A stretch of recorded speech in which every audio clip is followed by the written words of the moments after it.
คุณเก้ามาบอกมาเล่าฟังเป็นความรู้จะเริ่มปัญญานั้นองค์แปดเป็นหลักความเลือกล้ำรู้ตัวไม่ตกต่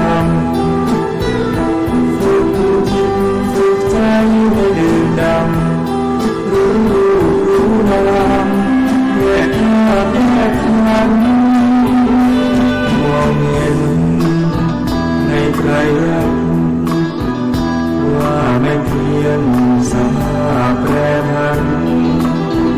ให้ทรงเดินเป็นนิยายแท้ลังวิปัสสนาเถิดพุทธชน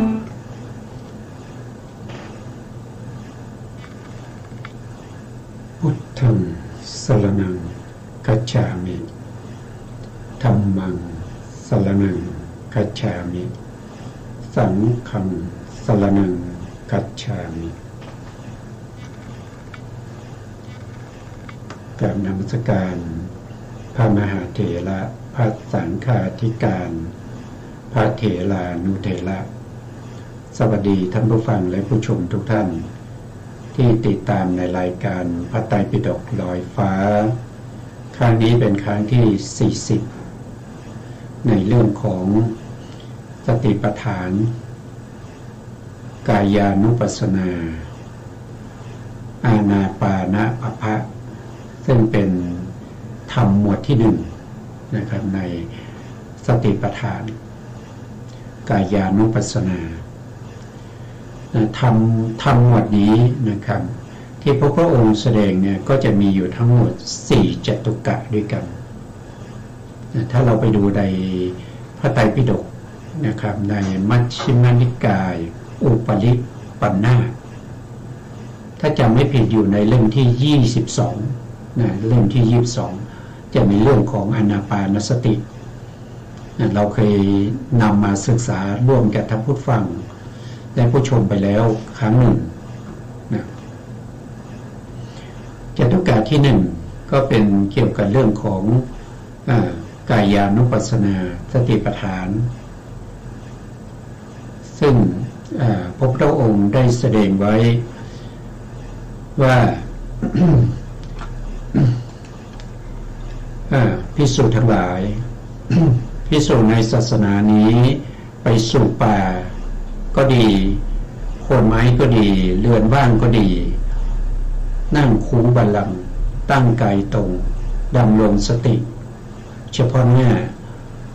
เธอมีลมหายใจเข้ามีลมหายใจออกแล้วก็มาในหมวดที่1กายานุปัสสนาสติปัฏฐานในกายานุปัสสนาสติปัฏฐานก็คือเรื่องของการกำหนดรู้ในเรื่องของลมหายใจเข้าแล้วก็ลมหายใจออกนะครับเราไปดูในสไลด์นี้หนึ่งนะครับทบทวนเพราะว่าเพื่อหยุดไปหลายวันนะครับก็อาจจะลืมไปบ้างนะในหมวดที่1นะครับก็คือกายานุปัสสนาสติปัฏฐานข้อที่1นะหายใจเข้ายาว รู้ชัดว่าหายใจเข้ายาวเมื่อหายใจออกยาวรู้ชัดว่าหายใจออกยาวหัวข้อที่2เมื่อหายใจเข้าสั้นรู้ชัดว่าหายใจเข้าสั้นเมื่อหายใจออกสั้นรู้ชัดว่าหายใจออกสั้นข้อที่3เธอสำเนียกคือใส่ใจศึกษาและปฏิบัติว่าเราจะรู้กองลมทั้งปวงคือรู้อะไรรู้ต้นลมกลางลมแล้วก็ปลายลมคือที่สุดของลมขณะที่หายใจเข้าเธอย่อมสำเนียกว่าเราจะเป็นผู้รู้กองลมทั้งปวงหายใจออกข้อที่4เธอสำเนียกว่าเราจะผ่อนลมหายใจ ขนาดหายใจเข้าเธอสำเนียกว่าเราจะผ่อนลมหายใจออกอันนี้ก็อยู่ในหมวดที่หนึ่งแล้วก็อยู่ในกายานุปัสสนาสติปัฏฐานตรงนี้เราก็ศึกษาไปแล้วนะครับ ก่อนที่เราจะหายใจกำหนดรู้ในเรื่องของหายใจเข้ายาวรู้ชัดก็ต้องผ่านตรงไหนผ่านตรงนี้นะตรงนี้เป็นส่วนที่หนึ่งนะครับภิกษุทั้งหลายภิกษุในธรรมวินัยนี้นะใน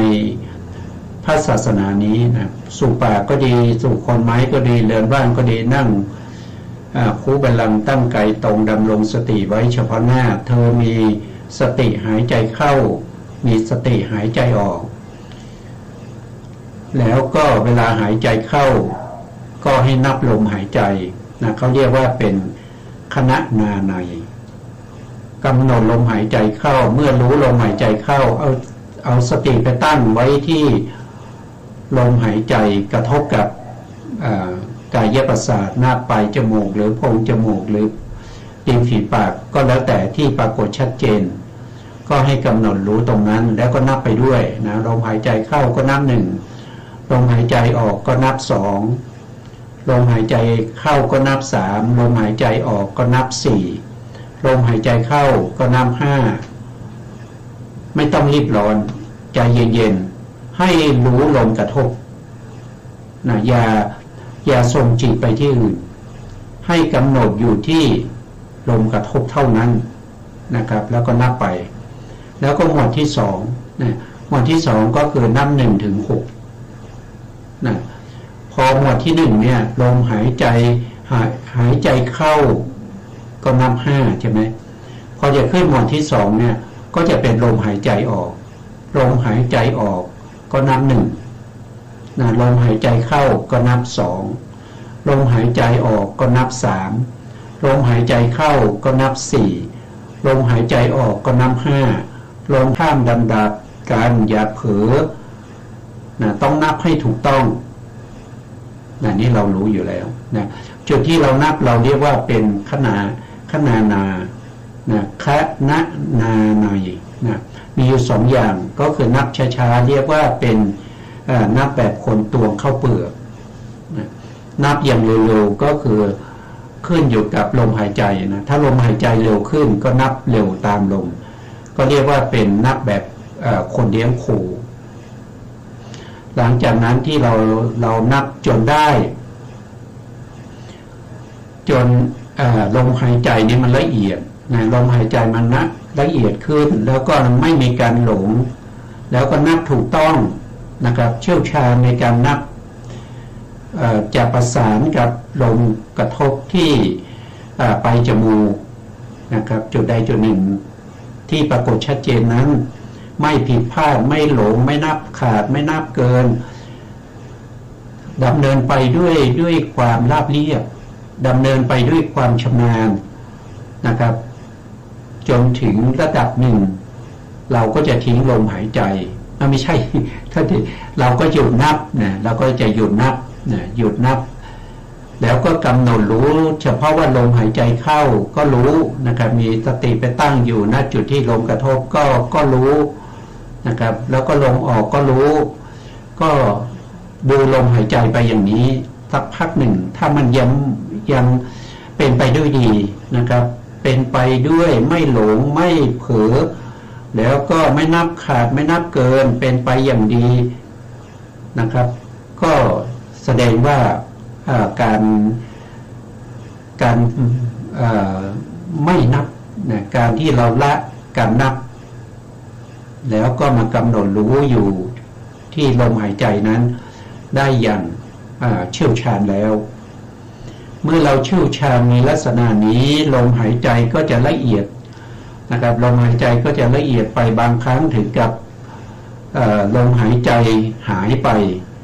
นะท่านก็บอกว่าไม่ต้องไปตกใจลมหายใจหายก็ให้กำหนดอยู่ที่จุดกระทบนั้นนะครับถึงจะไม่รู้ลมหายใจก็ตั้งสติไว้ณที่นั้นไม่นานลมหายใจก็จะกลับมา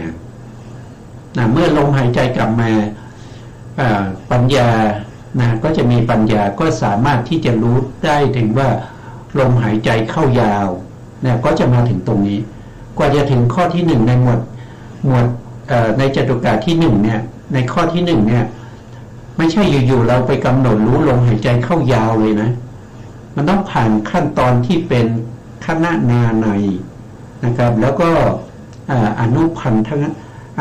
ธนาในพุทธนาในก็ต้องผ่านตรงเหล่านี้มาก่อนนะครับถึงจะมากำหนดรู้ว่าลมหายใจเข้ายาวการกำหนดรู้ลมหายใจเข้ายาวแล้วก็ลมหายใจออกยาวนี้คือมันข้ามพ้นจากการนับมาแล้วข้ามพ้นจากการโยมนับมาแล้วแล้วก็ลมมียังปรากฏชัดเจนอยู่ก็กำหนดรู้อย่างนี้ไปเรื่อยๆทั้งลมเข้าสั้นก็รู้ชัดลมออกสั้นก็รู้ชัดตัวที่รู้นั่นคือตัวปัญญานะครับตัวที่รู้คือตัวปัญญานะครับเกิดอะไรขึ้นตัวที่รู้นั่นคือตัวปัญญาตัวปัญญาเป็นผู้รู้นะครับอยู่สักพักหนึ่งอยู่สักพักหนึ่งก็จะสามารถที่จะเขียนได้ว่าเวลาเราหายใจเข้ายาวหรือหายใจออกยาวหายใจเข้าสั้นหรือหายใจออกยาวเนี่ยปัญญาก็จะเลื่อนระดับขั้นไปเห็นว่าเวลาเราหายใจเข้าเนี่ยจะมี3ระดับก็คือต้นลมกลางลมแล้วก็ปลายลมหายใจออกก็มีต้นลมกลางลมปลายลมโดยไม่ได้ตามลมไปสติยังตั้งอยู่ณจุดที่ลมกระทบรู้ได้รู้ได้อันนี้ก็รู้ได้ด้วยตัวปัญญาจนในที่สุดเนี่ยเมื่อเรารู้อย่างนี้อยู่เรื่อยๆเนี่ยนิมิตที่ปรากฏเนี่ยนิมิตที่ปรากฏก็จะมีสภาพที่เป็นปฏิภาคนิมิตปฏิภาคนิมิตก็จะปรากฏนะครับนี้ปฏิภาคนิมิตได้มีในอานาปานสติเนี่ยก็จะมีนิมิตหลายอย่างไม่เหมือนกันแต่ละท่านไม่เหมือนกันบางคนก็เห็นเป็นหมอกเป็นควันบางคนก็เห็นเป็นแก้วมุกดาบางคนก็จะไปเห็นเป็นสร้อยสังวาลบางคนก็เห็นอย่างกับไม้ค้ำเห็นอย่างกับรถรถนี่หมายถึงล้อนะครับหมายถึงล้อนะครับแล้วก็เห็นเป็นหมอกเป็นควันเห็นเป็นพัดจันทร์อะไรพวกนี้ก็คือเป็นปฏิภาคนิมิตสมาธิก็เข้าถึงอุปัจจารสมาธิเมื่อเรามาถึงตรงนี้เราก็จะทิ้งจากการกำหนดรู้ลมหายใจเข้ายาวหายใจออกยาวแล้วก็ตามรู้กองลมทั้งปวงแล้วก็เอาสติและจิตไปตั้งอยู่ที่ปฏิภาคนิมิตกำหนดรู้ปฏิภาคนิมิตที่ได้มานั้นไปเรื่อยๆไม่นานก็จะได้ปฐมฌานเข้าสู่อัปปนาสมาธิเป็นปฐมฌานมีวิตกมีวิจารมีปิติมีสุขมีกัตถตาก็จะปรากฏชัดเจนในองค์ฌานนั้นแต่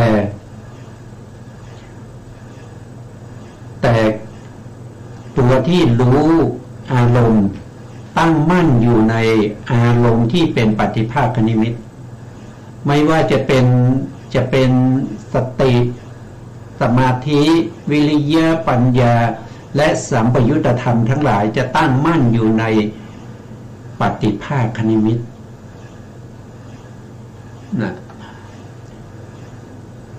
เมื่อได้ครั้งแรกเนี่ยเราจะเรียกว่าเป็นอาทิกรรมิกาฌานคือได้ฌานครั้งแรกพอได้ฌานครั้งแรกได้ฌานแค่เรียกว่ารูปปัญจมะรูปปฐมฌานเป็นกุศลรูปกุศลเป็นปฐมฌานได้แล้วก็จะหลุดลงสู่ภวังค์แล้วก็จะมีปัจเจเวกขณะวิถีเกิดขึ้นแล้วผู้ที่เขามีความรู้ความเข้าใจเขาจะไม่ทิ้งในบัลลังก์เดียวกันในอาสนะเดียวกันนั้นเขาก็จะเจริญ อานาปานสติต่อเพื่อจะทำให้ฌานที่เรียกว่าที่กรรมิกาฌานที่เราได้ครั้งแรกและได้ฌานจิตแค่ดวงเดียวเนี่ยให้กลายเป็นฌานจิตหลายดวงนะครับหลายดวงเป็นร้อยเป็นพันเป็นหมื่นเป็นแสนเป็นโกฏต้องทำให้ได้อย่างนั้นนะมันก็จะเข้าออกเมื่อเข้าออกก็ทำให้เกิดเป็นความชำนาญนะครับความชำนาญตรงนี้เราก็จะเรียกว่าเป็นวสีนะครับเนี่ยนะครับทำให้ชำนาญจนเป็นวสีด้วยอาการ5นะครับอาการ5ก็คือได้แก่ถ้าเราชำนาญในการหน่วงนึกหน่วงนึกก็คือนึกถึงฌานเราก็ด้วยความชำนาญนะครับก็เรียกว่าเป็นอาวัชนะวสีการหน่วงนึกถึงฌานนะแล้วสองก็คือเขาเรียกว่าสมปัตวสีก็คือการชำนาญในการเข้าฌานพอนึกถึงก็เข้าได้นะครับนึกถึงก็เข้าได้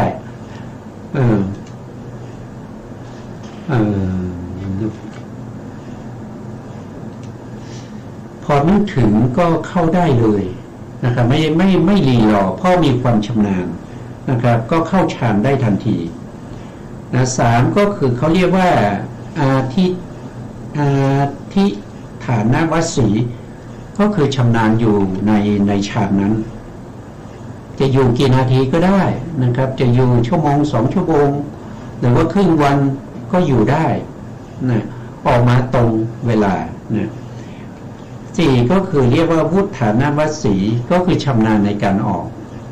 อยากจะออกกี่โมงนะครับอยากจะออกกี่โมงก็สามารถออกได้จะไม่ผิดพลาดนะครับห้าก็คือปัจเจเวกขณะวสีก็คือพิจารณาหลังจากออกจากฌานแล้วจะต้องมีการพิจารณานะผู้ที่ชำนาญเขาก็จะรู้ว่าควรพิจารณาอะไรนะโดยธรรมชาติแล้วเขาจะพิจารณาองค์ฌานนะครับเพราะอยู่ในฌานเนี่ยไม่เห็นใช่ไหมเวลาอยู่ในฌานเนี่ยจะรู้เฉพาะปฏิภาคคณิมิตแต่เวลาออกจากฌานแล้วก็จะพิจารณาองค์ฌานนะครับออกมาปุ๊บก็จะเห็นว่าเมื่อกี้ตอนเราเข้าฌานเนี่ยเราเห็นวิตกนะครับองค์ฌานที่เป็นวิตกวิจารปิติสุขเอกคตานี้ชัดเจนในขณะที่อยู่ในปัจเจเวกขณะวิถีทำอยู่นี้อย่างนี้อยู่เรื่อยๆนะครับจนในที่สุดเนี่ยเขาชำนาญในปฐมฌานเนี่ยเขาจะรู้ว่าปฐมฌานเนี่ยมันเป็นฌานหยาบเพราะมันต้องอาศัยวิตกกับวิจารวิตกกับวิจารเนี่ยเป็นสภาพที่หยาบแล้วก็วิตกวิจารเนี่ยจะทำให้ฌานเนี่ยหลุดง่ายเพราะฉะนั้นเขาก็จะเบื่อองค์ฌานที่เป็นวิตกกับวิจาร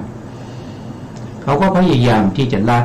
ด้วยการทำการละด้วยการน้อมใจไปเพื่อทิ้งวิตกวิจารทำจนในที่สุดเนี่ยเขาสามารถละได้นะเขาละได้เขาก็มีปฏิภาคคณิมิตนั้นเป็นอารมณ์แต่เขารู้ว่าเขาละได้ต่อเมื่อเขาออกจากทุติยฌานแล้วก็มีปัจเจเวกขณะวิถีเมื่อปัจเจเวกขณะวิถีเกิดขึ้นเนี่ยเขาก็พิจารณาองค์ฌานเขาจะเห็นว่าตอนนี้วิตกกับวิจารไม่มีนะวิตกกับวิจารไม่มีละมีแต่ปิติสุขเอกคตาก็เหลือ องค์ฌานอยู่2พอเหลือองค์ฌานอยู่2เนี่ยเขาก็รู้ทันทีว่าฌานที่เพิ่งออกมานั้นน่ะมันเป็นทุติยฌานแต่ถ้าคนไม่มีปริยัติไม่ได้ศึกษามาไม่มีสัจจญาณเนี่ย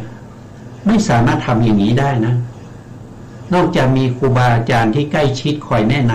ำการที่เราจะส่งอารมณ์ให้แก่ครูบาอาจารย์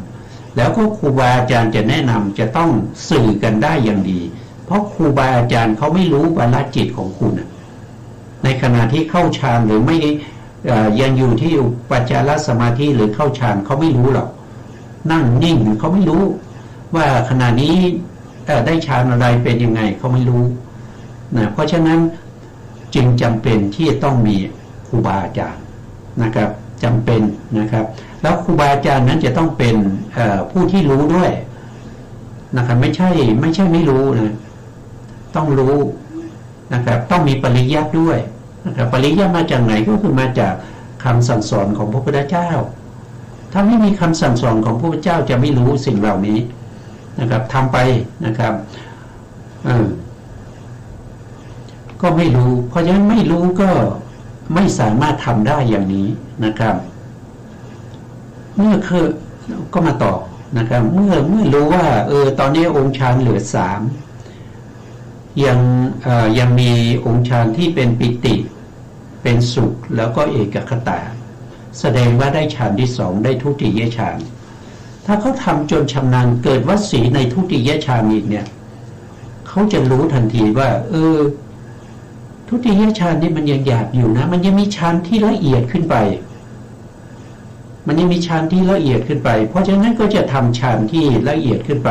ก็ทิ้งปิติก็ทำอย่างเดียวกันนะครับพอทิ้งปิติได้ก็เป็นฌานที่3เรียกว่าตติยฌานมีองค์ฌาน2ก็คือสุขกับเอกคตามีองค์ฌาน2แล้วเขาก็จะรู้อีกว่าสุขนี่มันหยาบนะครับตติยฌานมันยังหยาบอยู่มันยังมีฌานที่ละเอียดขึ้นไปอีกเขาก็ทิ้งสุขนะครับพอทิ้งสุขได้นะครับก็มีองค์ฌานใหม่เกิดขึ้นเขาเรียกว่าเป็นอุเบกขาอุเบกขาในที่นี้ไม่ใช่เวทนาที่เป็นอุเบกขาแต่เป็นฉลังคุเบกขาก็คือองค์ธรรมได้แก่ตัวตตระมัชฌตตาคู่กับสมาธิที่เป็นเอกคตาเพราะฉะนั้นเขาจะมีองค์ฌานอยู่2นะพอเขาได้จตุทัชฌานองค์ฌาน2นะครับแต่องค์ฌานตติยฌานก็องค์ฌาน2แต่องค์ฌานไม่เหมือนกันนะตติยฌานนี่เขาเป็นสุขกับเอกคตาแต่ถ้าเป็นจตุทัชฌานนี่เขาเป็นอุเบกขากับเอกคตาเขาก็รู้ว่าเขาขึ้นฌาน4แล้วเขาได้ฌาน4เขารู้ว่ามันเป็นถ้าอานาปานสติเนี่ยมันสูงสุดได้แค่นี้แหละจะขึ้นไปสูงกว่านี้ไม่ได้เขาก็เปลี่ยนใจมาเจริญวิปัสสนา เขาก็เลยตั้งวิปัสสนาขึ้นนะครับเขาตั้งวิปัสสนาขึ้นโดยการกำหนดรู้นามและรูปเนี่ยกำหนดรู้นามและรูปนะด้วยการตั้งวิปัสสนานามที่เขาจะต้องรู้นามก่อนเพราะเขาใช้อานาปานสติที่เป็นจตุทัชฌานเนี่ยเป็นบาตในการมาเจริญวิปัสสนาเขาก็ต้องกำหนดรู้ในเรื่องของนามก่อนเพราะฉะนั้นก็กำหนดรู้นามและรูปนะพระโยคาวจรนั้นออกจากสมาบัติแล้วนะครับย่อมเห็นกัลชกายตรงนี้เคยอธิบายไปแล้วก็คือหมายถึงทางเดินของลมทางเดินของลมตั้งแต่ปลายจมูกใช่ไหมโพรงจมูกหลอดลมนะครับเข้าไปยังปอดนะครับถุงลมนะอะไรต่างๆเนี่ยที่เกี่ยวข้องกับเรื่องของทางเดินของการหายใจนะแต่กัลชกายพวกนี้มันเกิดจากถ้าว่าโด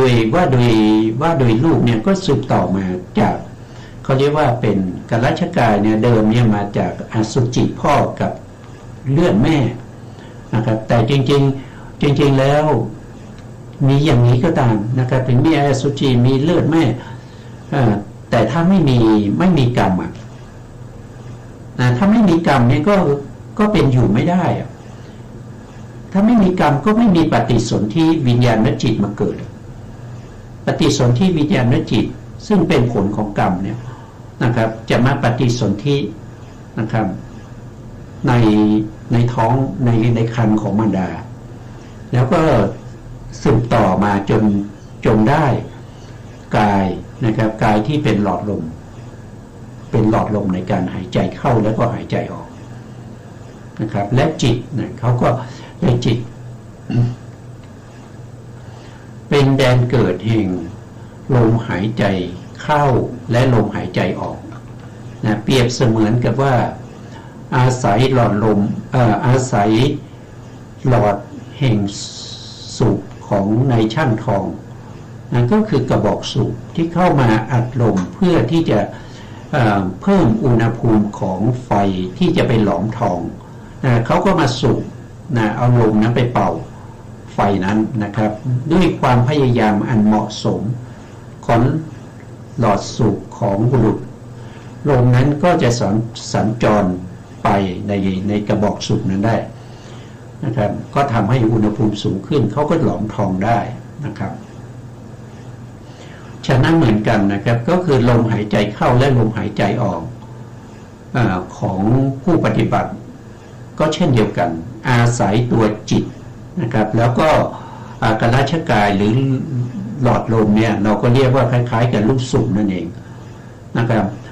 ผู้ที่เป็นบุรุษในการสูบหรือชักเข้าชักออกเนี่ยก็เปรียบเสมือนกับตัวจิตนะเหมือนเสมือนกับตัวจิตแล้วก็ลมหายใจเข้าหายใจออกนั่นก็เหมือนสกัดลมนะครับที่กระบอกสูบนั้นอัดเข้าไปเนี่ยตรงนี้นะครับครั้งที่แล้วถึงตรงนี้นะต้องอาศัยแก่กายและจิตนะสัญจรไปนะกายก็คือหลอดลมจิตก็คือเป็นผู้ที่เป็นเหตุเป็นปัจจัยให้เกิดจิตตชวายุจิตตชวายุก็คือลมหายใจที่หายใจเข้าแล้วก็หายใจออกนั้นดังนั้นพระโยคาวจรกำหนดลมหายใจเข้าและลมหายใจกำหนดลมหายใจเข้าและกายเป็นรูปนี่ท่านกำหนดในเรื่องของกายก่อนนะครับและกำหนดจิตและธรรมอันสัมปยุตด้วยจิตนั้นเมื่อกำหนดได้อย่างนี้นะครับได้ทั้งรูปทั้งนามโดยชัดเจนนะครับกำหนดรู้อย่างนี้เนี่ยไม่ใช่ว่าสักแต่ว่ารู้นะมันต้องรู้ถึงลักษณะนะครับลักษณะที่จตุกะของนามธรรมของนามธรรมนั้นคือได้แก่อะไรก็คือได้แก่องค์ฌานนะครับตัวที่เขาเห็นเนี่ยตัวที่เขาเห็นครั้งแรกนะเขาเห็นองค์ฌานนะเขาเห็นองค์ฌานเพราะฉะนั้นต้องกำหนดรู้ถึงลักษณะที่จตุกะขององค์ฌานนั้นโดยความเป็นลักษณะนะลักษณะนี้เป็นตัวบ่งบอกว่าสภาวะธรรมที่เราเห็นนั้นมันคืออะไรมันคือเอกคตาคือสภาวะธรรมที่ตั้งมั่นอยู่ในอารมณ์เดียวมีอารมณ์ที่เป็นปฏิภาคนิมิตนั้นอารมณ์เดียวไม่มีอารมณ์อื่นนะแล้วก็ตัตตละมัชฌตตาที่เกิดขึ้นก็มีอารมณ์อย่างเดียวกันเพราะอะไรก็เพราะว่าในขณะนั้น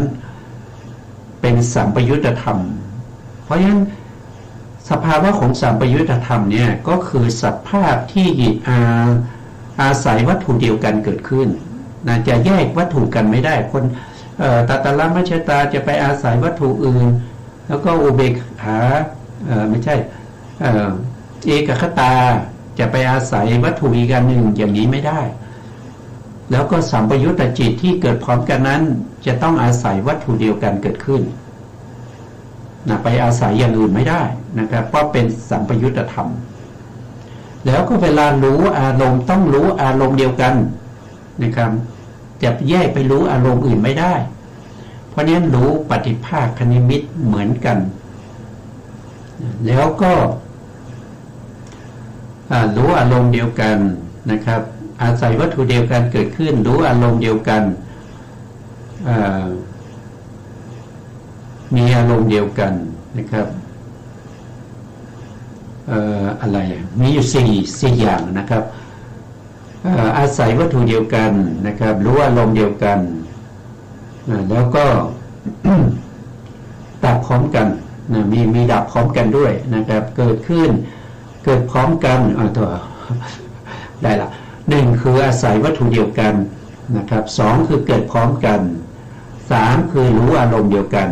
สี่คือดับพร้อมกันนะครับสภาวธรรมที่เป็นสัมปยุตธรรมต้องมีสี่อย่างนี้ประกอบนะจะมีสามอย่างไม่ได้นะครับจะมีต่ำกว่าสี่ไม่ได้พูดงั้นจะมีเกินสี่ก็ไม่ได้จะต้องมีสี่อย่างนี้เขาถึงเรียกว่าเป็นสัมปยุตธรรมนะเป็นสัมปยุตธรรมกันนะ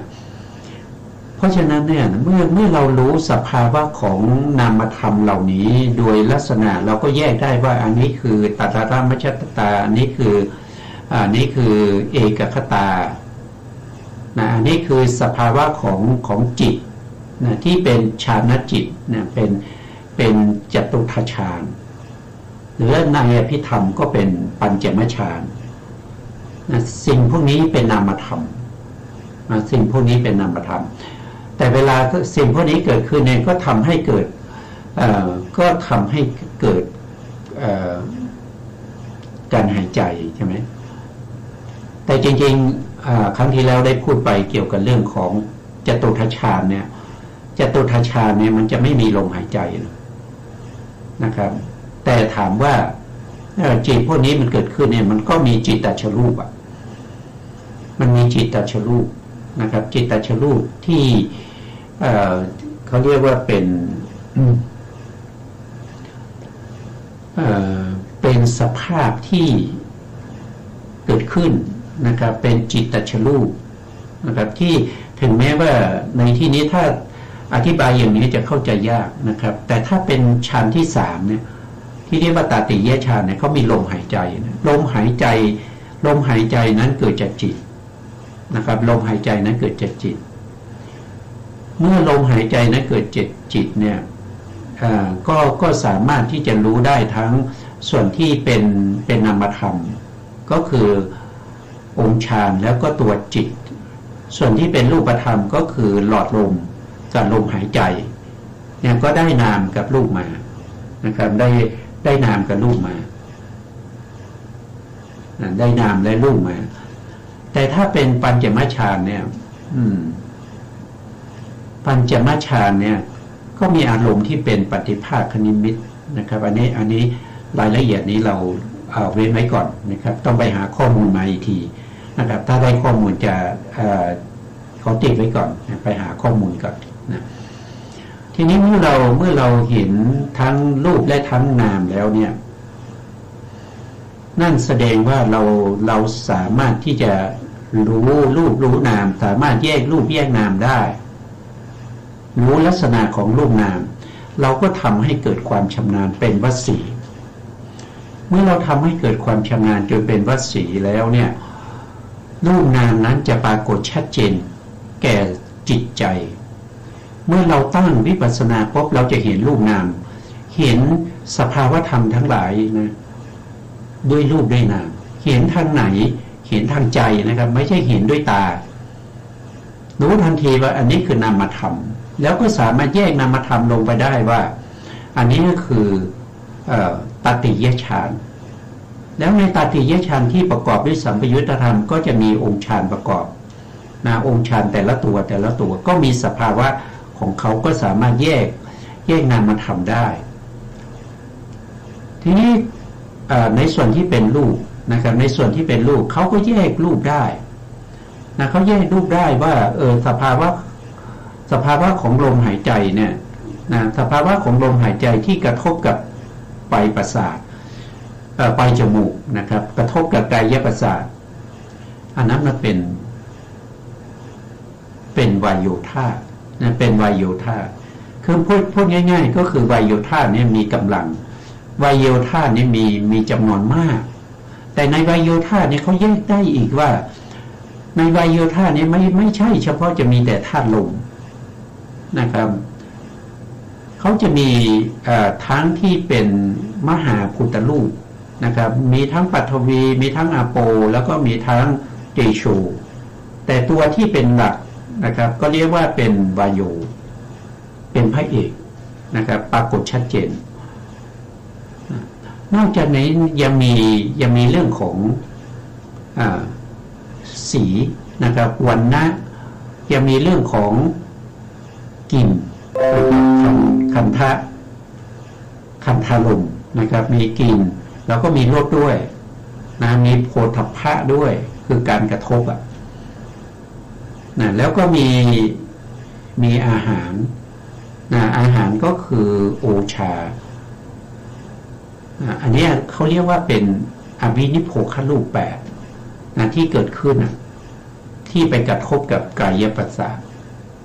ถ้าเป็นกายประสาทก็จะมีรูปประกอบกันอยู่ถึง10รูปด้วยกัน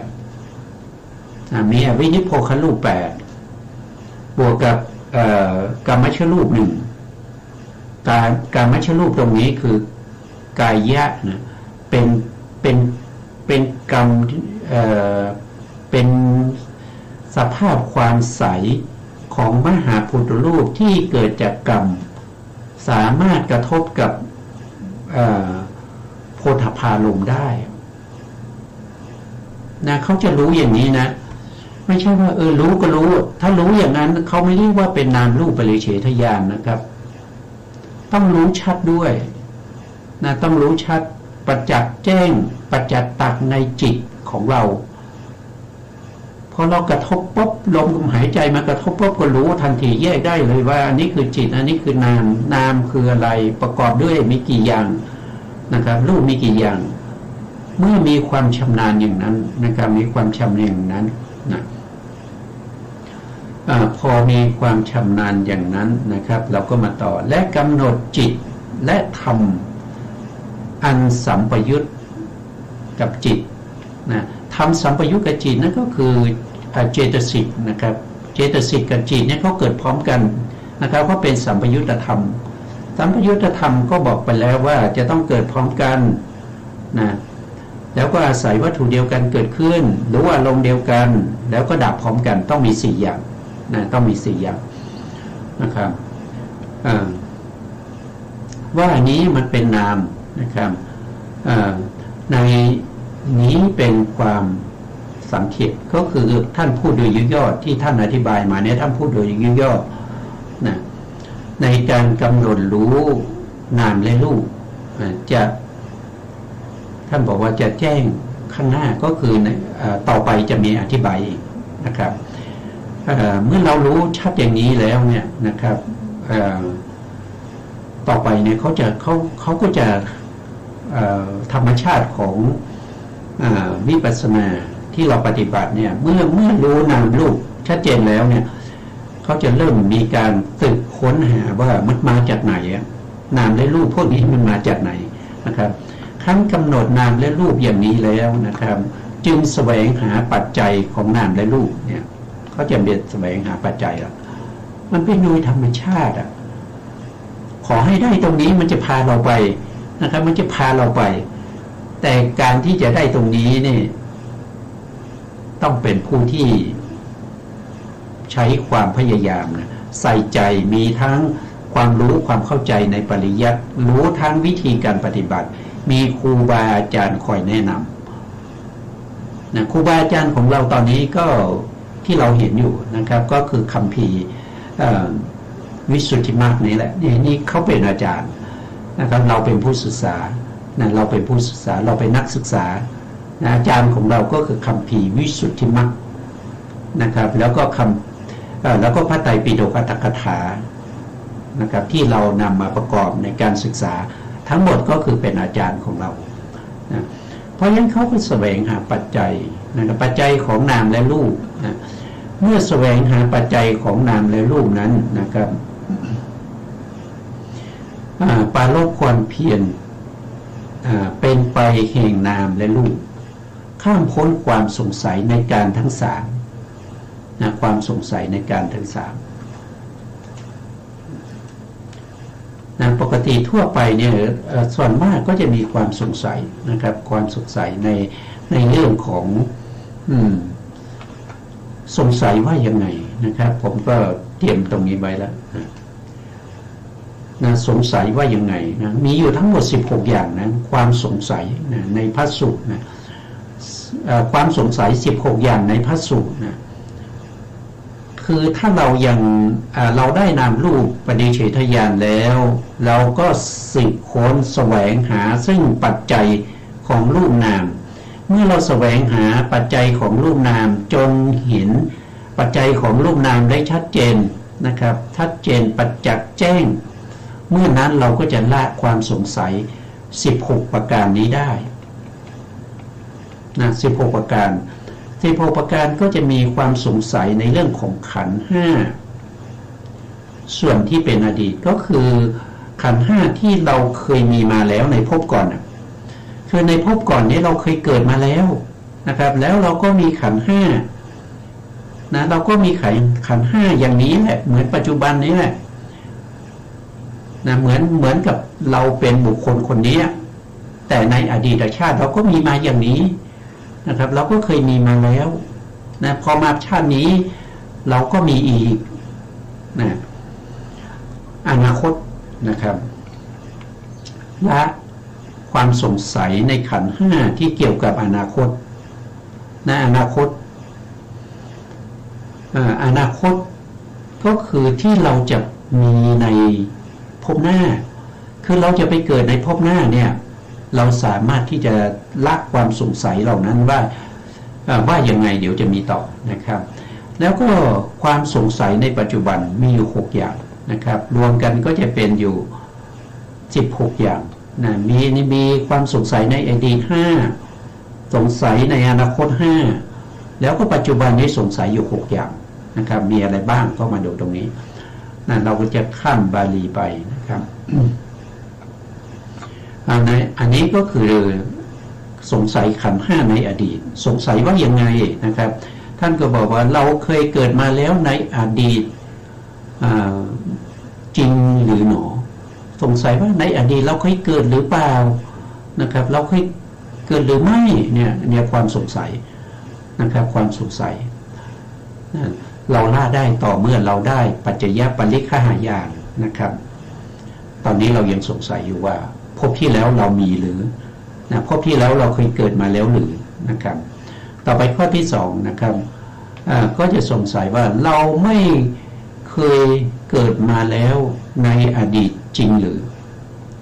อันนี้ก็สงสัยว่าไม่เคยเกิดในอดีตนะข้อที่1นี่สงสัยว่าเคยเกิดในอดีตจริงหรือข้อที่2ไม่เคยเกิดในอดีตจริงหรือนะข้อที่3ถ้าเคยเกิดแล้วเนี่ยเกิดเป็นชนชั้นไหนในอดีตในอดีตเนี่ยเราเคยเป็นเนี่ยเราเป็นชนชั้นไหนเราเป็นมหาเศรษฐีหรือว่าเราเป็นพ่อค้าเราเป็นนักธุรกิจหรือว่าเราเป็นคนยากจนนะครับหรือว่าเราเป็นเศรษฐีหรือว่าเราเป็นเดรัจฉานหรือว่าเราเป็นเปรตเป็นอสุรกายเป็นสัตว์นรกหรือว่าเราเป็นเทวดานะครับในอดีตในอดีต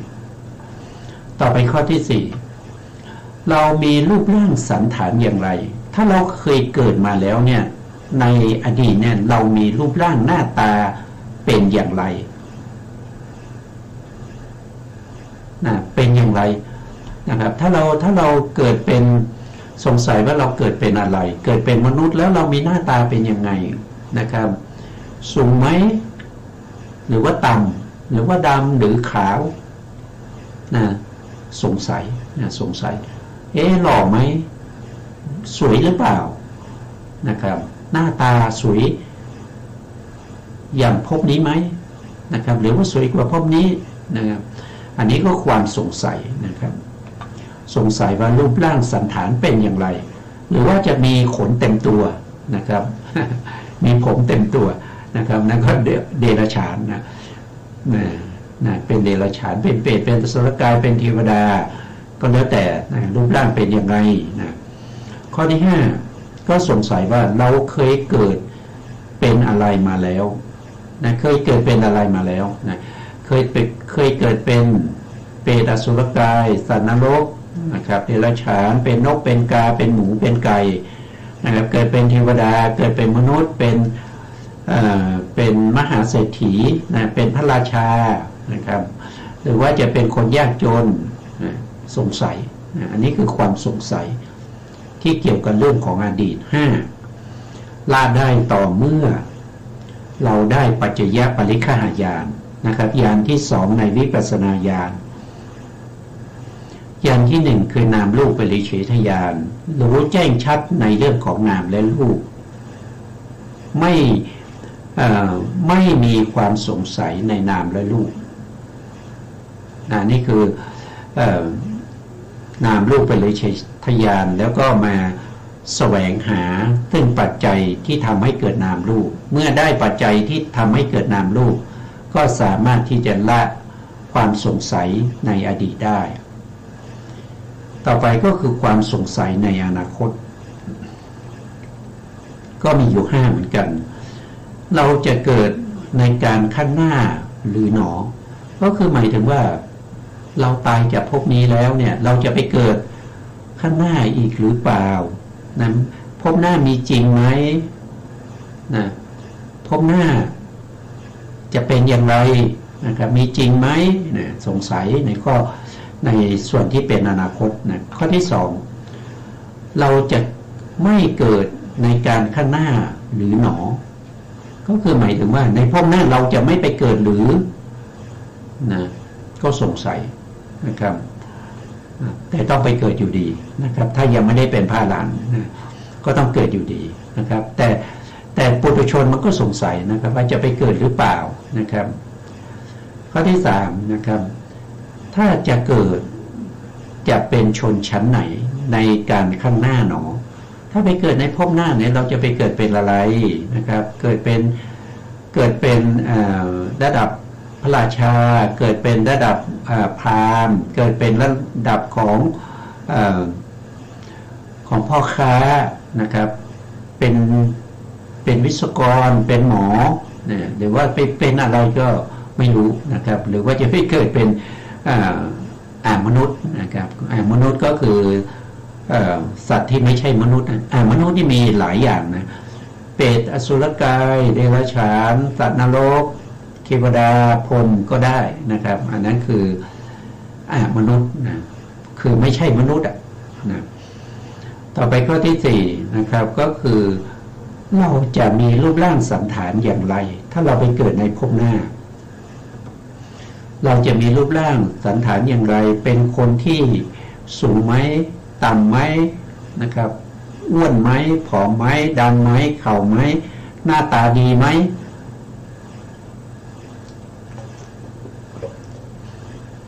หรือว่าหน้าตาใช้ไม่ได้อย่างนี้นะครับก็สงสัยว่าถ้าไปเกิดแล้วไปเกิดเป็นรูปร่างสันฐานเป็นอย่างไรข้อที่5เราจะเกิดเป็นอะไรและจะเกิดเป็นอะไรต่อไปอีกนะครับคือว่าข้างหน้าเนี่ยมันไม่ได้มีเฉพาะภพหน้านะมันมีภพหน้าไปอีกถ้าเราหน้าภพนี้เป็นภพที่1ใช่ไหมภพหน้าก็เป็นภพที่2แล้วก็ภพหน้าไปอีกก็ภพที่3ภพหน้าไปอีกก็ภพที่4อย่างเงี้ยมันก็มีถ้าเรายังไม่ได้เป็นพระอรหันต์เนี่ยเราต้องเวียนว่ายตายเกิดไปอย่างเนี้ยนะครับไปข้างหน้าเรื่อยๆนะครับแล้วเราดูข้างหลังเนี่ยเราก็ไม่รู้ว่าเรามาจากไหนใช่ไหมเราก็ไม่รู้ว่าเรามาจากไหนนะครับในวัฏฏะสงสารที่ยาวนานนับภพนับชาติไม่ได้เป็นอนันตชาตินะครับเราก็ต้องเคยเกิดมาแล้วแต่ว่าไม่รู้ว่าเราเกิดเป็นอะไรอย่างไรนะครับอันนี้ก็สงสัยนะอันนี้คือความสงสัยในอนาคตนะ5ประการ แล้วจะละได้ยังไงนะครับจะละได้ยังไงก็คือละได้ต่อเมื่อเราเจริญวิปัสสนาได้ญาณที่2ได้ปัจจยปริฆหญาณเราเข้าใจในเรื่องของเหตุและผลของการมีรูปมีนามเราก็จะละความสงสัยเหล่านี้ได้แต่การละแบบนี้ก็เป็นการละแบบเขาเรียกว่าเป็นตัดทางคับอาหารนะคือไม่ได้ละด้วยสมุเฉทประหารนะครับจะละได้ต่อเมื่อละเด็ดขาดคือไม่กลับมาสงสัยอย่างนี้อีกต่อเมื่อเราเป็นโสดาบันนะครับเราได้โสดาปัตติมรรคเราละได้นะครับจะไม่มีความสงสัยนี้อีกนะ แต่ถ้าเรายังไม่เป็นโสดาบันเนี่ยเราได้ละได้ในวันนี้นะครับผู้นี้มีเหตุมีปัจจัยให้เราคิดอีกแล้วว่าเราจะเป็นอย่างนั้นเราจะเป็นอย่างนี้ได้หรือเราจะเคยเกิดมาแล้วหรือว่าเราจะไปเกิดที่ไหนอีกหรือเนี่ยมันก็จะสงสัยอีกต่อไปก็คือความสงสัยในเรื่องของขันธ์ห้าที่ในปัจจุบันนะครับก็จะมีอยู่6อย่างด้วยกันมีอยู่6ข้อนะเดี๋ยวนี้เดี๋ยวนี้เป็นเราหรือหนอ เดี๋ยวนี้เนี่ยที่ตัวเราเนี่ยเป็นเราหรือหนอเนี่ยสงสัยไหมเคยสงสัยไหมนี่คือสงสัยในปัจจุบันว่าเป็นเราหรือหนอนะครับจริงๆมันไม่ใช่เราอะนะมันไม่ใช่เรานะครับก็สงสัยว่าเป็นเรานะครับสองก็คือเดี๋ยวนี้ไม่เป็นเราหรือหนอสงสัยว่าไม่ใช่เรามั่งนะครับข้อที่หนึ่งคือสงสัยว่าเป็นเราหรือข้อที่สองไม่เป็นเราหรือขันธ์ห้าก็คือได้แก่อะไรรู้ก็คือได้แก่รูปขันธ์รูปขันธ์ก็คืออวัยวะทั้งหลายเนี่ยนะครับที่เป็นรูปธรรมเนี่ยเขาเรียกว่าเป็นรูปขันธ์นะครับขันธ์ที่สองก็คือเวทนาขันธ์ก็คือความรู้สึกยังไงรู้สึกชอบใจไม่ชอบใจนะครับรู้สึกเฉยๆนะรู้ทุกข์รู้สุขเนี่ยความรู้สึกเหล่านี้ก็เรียกว่าเวทนาขันธ์นะต่อไปขันธ์ที่สามก็เรียกว่าเป็น สัญญาขันธ์สัญญาขันธ์ก็คือความจำได้หมายรู้นะครับจำได้ว่าอันนี้พ่ออันนี้แม่นะจำได้จำสีอันนี้คือสีแดงสีเขียวสีเหลืองนะครับอย่างนี้เรียกว่าเป็นสัญญาขันธ์นะต่อไปสามก็คือสี่นะสี่ก็คือสังขารขันธ์สังขารขันธ์เนี่ยก็คือได้แก่ความอย่างเช่นอะไรอย่างเช่นกุศลอย่างเงี้ยอย่างเช่นกุศลอกุศลใช่ไหมกุศลอกุศลโลภะนะครับโลภะความอยากได้โมหะความหลงโทสะคือความไม่พอใจความเมตตากรุณามุทิตาอุเบกขาพวกนี้เป็นสังขารขันธ์นะเป็นสังขารขันธ์นะครับสังขารขันธ์มีอยู่50สังขารขันธ์ก็ปรุงแต่งจิตนี่เป็นขันธ์ที่สี่ส่วนขันธ์ที่ห้านี่คือตัวจิตนะเรียกว่าวิญญาณขันธ์วิญญาณขันธ์ก็มีถ้าเราศึกษาในพิธรรมก็มีว่าโดยพิสดารก็มี121ถ้าว่าโดยย่อก็มีอยู่89นะครับก็จะมีวิญญาณขันธ์นะครับก็แยกเป็นชาติแยกเป็นชาติก็ได้4ชาติก็คืออกุศลชาติจิตที่เป็นไปในอกุศลใช่ไหมครับ2ก็คือกุศลชาติจิตที่เป็นไปในกุศล3ก็คือวิปากชาติก็คือจิตประเภทที่เป็นวิบาก4ก็คือจิตที่เป็นกิริยาชาติพวกนี้เป็นวิญญาณขันธ์เป็นวิญญาณขันธ์เพราะฉะนั้นขันธ์ห้าเหล่านี้เนี่ยที่เกิดอยู่ในตัวเราเนี่ยนะครับเมื่อขันธ์ห้าประชุมกันนะครับแล้วก็เราก็ไปยึดถือว่าสิ่งเหล่านี้เป็นเราว่ามันเป็นเราจริงๆมันไม่ใช่เรานะครับอย่างอวัยวะทั้งหลายเนี่ยนะครับที่ด้วยเหตุด้วยปัจจัยด้วยกรรมเนี่ยจึงมาประชุมรวมกันแล้วก็มีจิตมีเจตสิกมาอาศัยอยู่อย่างนี้รวมกันเนี่ยเราก็เรียกว่าเป็นตัวเราแต่ถ้าเรากระจัดกระจายออกไปเนี่ยมันก็ไม่มีเรานะอย่างเช่นถ้าเป็นรูปร่างอย่างนี้เป็นเราอะไรเป็นเราแขนเป็นเราถ้าตัดแขนออกไปนะครับตัดแขนตัดขาแยกชิ้นส่วนออกไปเอาหนังไปไว้ที่หนึ่งเอาเนื้อไปไว้ที่หนึ่งเอาศีรษะไปไว้ที่หนึ่งเรายังยึดถือว่าเราเป็นเราอยู่ไหมไม่มันสิ่งเหล่านี้เขาได้เหตุได้ปัจจัยเขาประชุมกันนะเขาไม่ได้บอกว่าเขาเป็นเรานะแต่เราเข้าไปยึดถือว่าเขาเป็นเราถ้าเขาเป็นเราเนี่ยเราก็สามารถจะบังคับบัญชาเขาได้ว่า เมื่อเกิดมาแล้วไม่ต้องแก่นะไม่ต้องเจ็บนะไม่ต้องตายนะแต่เราทำอะไรเขาไม่ได้เขาไม่เชื่อฟังเราหรอกนะครับเขาไม่เชื่อฟังเราสั่งการเขาไม่ได้บังคับบัญชาเขาไม่ได้เพราะฉะนั้นเขาไม่ใช่เป็นเรานะครับแต่เราเข้าไปยึดถือว่าเป็นเราเท่านั้นเองนะครับเขาไม่ได้บอกนะว่าเขาเป็นเรา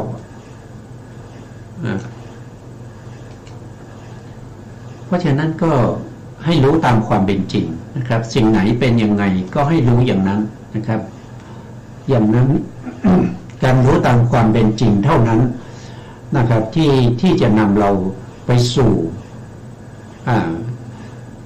ความสุขนะครับเข้าถึงพระนิพพานได้ต้องรู้ตามความจริงถ้าเราไม่รู้ตามความจริงเราก็ไม่สามารถที่จะหลุดพ้นจากวัฏภพนี้ได้นะครับวันนี้เวลาเราหมดแล้วนะครับ สุดท้ายนี้ขอกราบขอบพระคุณพระครูสมุทรวิสุวัฒน์วรกิจโจผู้อำนวยการสถานีวิทยุเพื่อการศึกษาพระพุทธศาสนาและวัฒนธรรมFM 104.5 เมกะเฮิรตซ์วัดฝายหินจังหวัดเชียงใหม่